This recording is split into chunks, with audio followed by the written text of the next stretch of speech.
Jadi kalau kita sudah mulai sakit nih tubuh, berarti ada yang tidak beres dengan kehidupan kita. Karena sakit tubuh berasal dari jiwa yang kotor.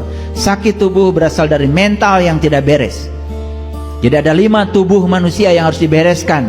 Tubuh spiritual kita bereskan, tubuh intuisi kita bereskan, tubuh mental kita bereskan, tubuh energi kita bereskan. Tidak boleh ada sumbatan-sumbatan energi dalam tubuh. Dan yang terakhir, kalau 4-empatnya sudah dibereskan, tubuh fisik kita akan beres dengan sendirinya. Tidak ada penyakit apapun.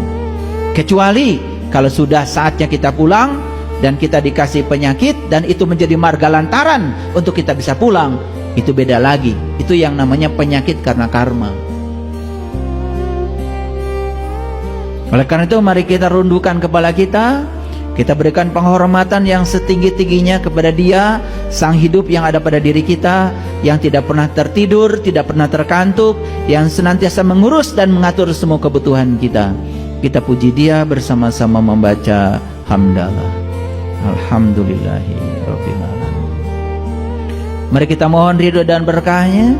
Semoga lewat mulut saya ini beliau mengizinkan untuk meneruskan ilmu sejati yang akan menggetarkan jiwa-jiwa kita, sehingga jiwa-jiwa kita yang tidak berkesadaran setelah ini menjadi jiwa-jiwa yang berkesadaran. Kita sapa asma Allah dengan kelebutan dan cinta seraya membaca basmalah. Bismillahirrahmanirrahim. Hari ini kita akan berbicara judul yang agak unik, menciptakan akhir yang baru hari ini. Menciptakan akhir yang baru hari ini. Latar belakangnya begini. Banyak di antara kita yang menciptakan akhir dari semua aktivitas kita yang awal, yang akhirnya itu nggak pernah dievaluasi. Akhirnya itu nggak pernah direfleksi. Apakah hasil ini, hasil yang kita terima ini adalah hasil yang memberikan manfaat kepada kita, atau hasil yang tidak memberi manfaat kepada kita? Contoh yang sederhana, pasti semua kita sudah menjalankan sholat 5 waktu, karena itu rukun Islam yang kedua. Pernah nggak kita melihat hasil akhir dari sholat kita? Perubahan apa yang terjadi dari sholat kita? Kesadaran apa yang sudah terbangun dari sholat kita? Pernah nggak? Semua kita hampir tidak pernah melakukan refleksi pada hasil akhir. Bahkan kita terjebak. Yang penting sudah sholat, merasa sudah punya pahala, merasa sudah punya bekal. Betul?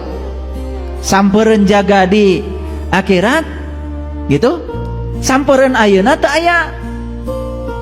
Betul apa tidak?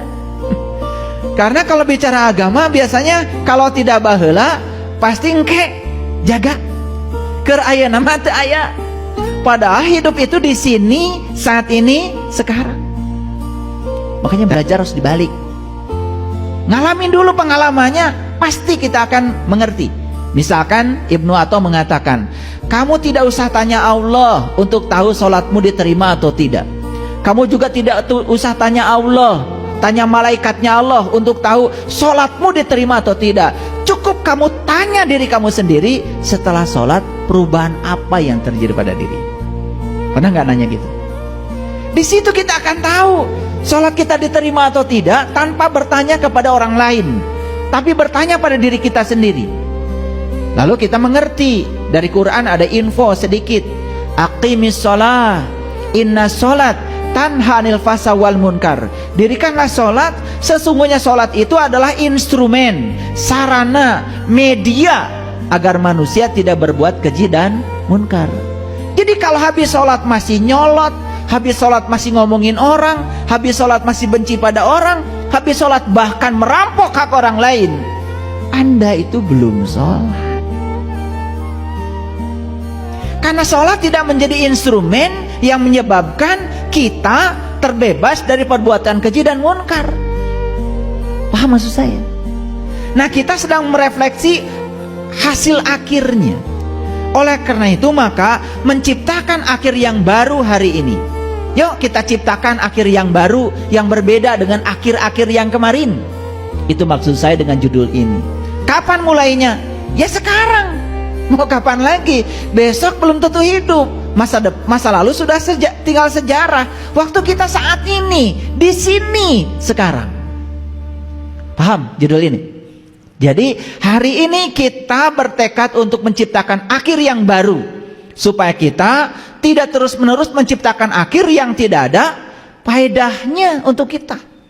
Maaf ya, saya tidak anti kalau orang baca Quran dalam tulisan Arabnya, bagus. Tapi kalau seumur-umur terus-menerus baca itu saja, kapan pesan Allah yang tersimpan di surat itu sampai kepada kita? Karena Quran itu hanyalah petunjuk.